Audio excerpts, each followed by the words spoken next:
लोग डरा रहे हैं कि हम बी पार्टी हैं, बीजेपी आ जाएगी। तो हमें पता है किस तरह से डराया जा रहा है। जैसे सांप से बचने के लिए हमें बोला जा रहा है कि बिच्छुओं में हाथ डाल दो, लेकिन फूलों को मत छूना। लेकिन आप ये सोचिए कि शिफा और रहमान का क्या ज़ब्त और सब्र है कि वो एक चार दीवारी के अंदर है, लेकिन तब भी वो किसी के लिए उफ नहीं करता। आज भी वो किसी से कोई शिकवा नहीं करता, कोई शिकायत नहीं करता। और इससे पहले क्या मेजॉरिटी मुस्लिम ने वोट देकर आम आदमी पार्टी को, कांग्रेस को नहीं जिताया? जो एक शिफा और रहमान का क्या हक नहीं बनता यहाँ से जीतने का? और उस इंसान का जिसने अपनी कौम के लिए इतनी बड़ी कुर्बानी दी है कि जब 5 फरवरी आएगी तो मदारी और बंदर किसके साथ आ रहा है ना, उनको पता चल जाएगा इंशाअल्लाह। तो बहुत बहुत शुक्रिया इस इज्जत अफजाई का और हौसला अफजाई का। आप सब लोग के साथ मेरे अंदर जो कॉन्फिडेंस आया है, अल्हम्दुलिल्लाह मैं उसकी शुक्रगुजार हूँ अल्लाह ताला की भी और आप सबकी भी, कि आप लोगों ने आगे बढ़कर मेरी इतनी हौसला अफजाई की है, मेरा साथ दिया है और आगे भी प्लीज़ दीजिएगा। तारुफ तो जैसे कि मेरे भाई ने कहा, तारुफ तो बहुत हो गया है। मैं आपको एक छोटा सा किस्सा बताती हूँ।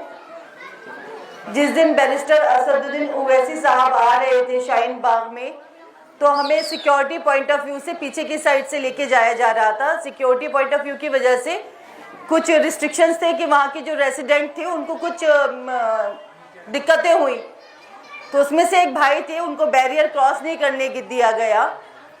तो मैं वहाँ खड़ी थी, मेरे साथ मेरी और भी बहनें थी और हम काफ़ी लोग थे। हम लोग भी ट्राई कर रहे थे, बट वो लोग हमें भी अलाउ नहीं कर रहे थे। एक वो प्रोटोकॉल होता है सिक्योरिटी का कि आप ऐसे नहीं जा सकते।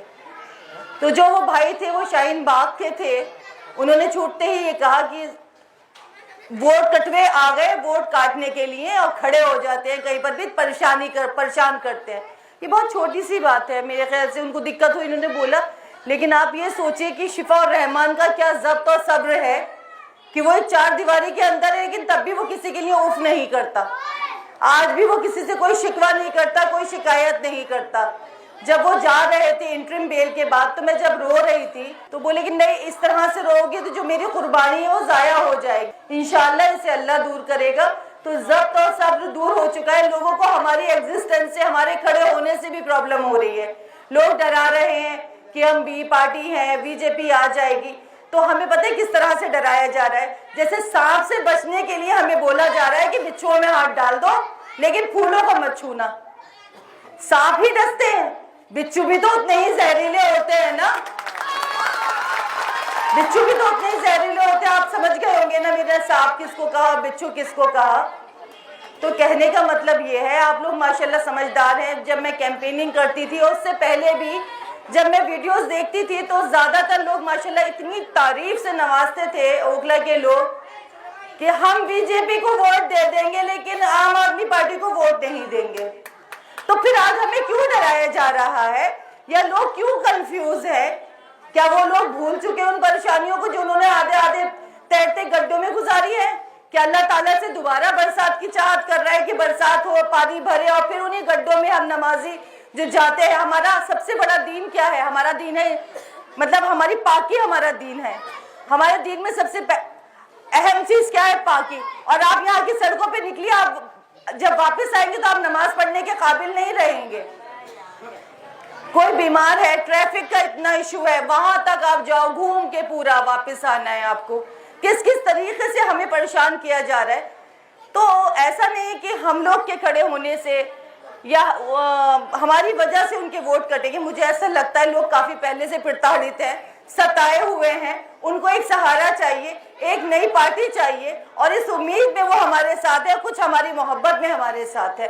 तो लोग ये ना समझे कि सिर्फ हमारे साथ सिंपैथी वोट जड़ाए, या बहुत से लोग ये भी कह रहे हैं कि सिर्फ आपको देखने हुजूम आ रहा है, मदारी बंदर पता नहीं क्या क्या। तो इंशाल्लाह मुझे अल्लाह की जात से अपने बहन भाइयों से उम्मीद है कि जब 5 फरवरी आएगी तो मदारी और बंदर किसके साथ आ रहा है ना, उनको पता चल जाएगा इंशाल्लाह। उनको पता चल जाएगा कि कौन मदारी था और कौन बंदर था। एक दो मदारी तो उन्होंने अपने साथ में रखे हुए, जो कभी लुढ़क के इधर, कभी लुढ़क के उधर। मुझे तो लगता है कि वो इलेक्शन के बाद उनको वहां से भी लात मारी जाएगी। तो मैं उन भाई से भी कहना चाहूंगी कि थोड़ा तो सब्र रखो, शायद कहीं से इज्जत मिल जाए। आप किसी के सेंटिमेंट्स के साथ खेल रहे हो, आप फालतू की लफाजी कर रहे हो। अरे कहीं तो पॉइंट पे बोलो। लोग भी कंफ्यूज है, मीडिया भी कंफ्यूज है। ये क्या वो है, ट्विंस है, कभी इधर मिलता है कभी उधर मिलता है, ये ट्विंस है क्या? लोग हमसे और जुड़ रहे हैं, लोगों को और परेशानी हो रही है। जितनी परेशानी हो रही है अल्हम्दुलिल्लाह हमारी जो दायरा है, अल्लाह का लाख लाख शुक्र है, वो बढ़ता जा रहा है। और ये खौफ ही है जो बीजेपी आ जाएगी, बीजेपी आ जाएगी। क्यों आएगी बीजेपी? क्या बीजेपी को हिंदू सारे बीजेपी पे ठप्पा लगा के आएंगे? वो कांग्रेस को नहीं देंगे, वो आम आदमी पार्टी को नहीं देंगे, तो कैसे बीजेपी मेजॉरिटी से आ जाएगी?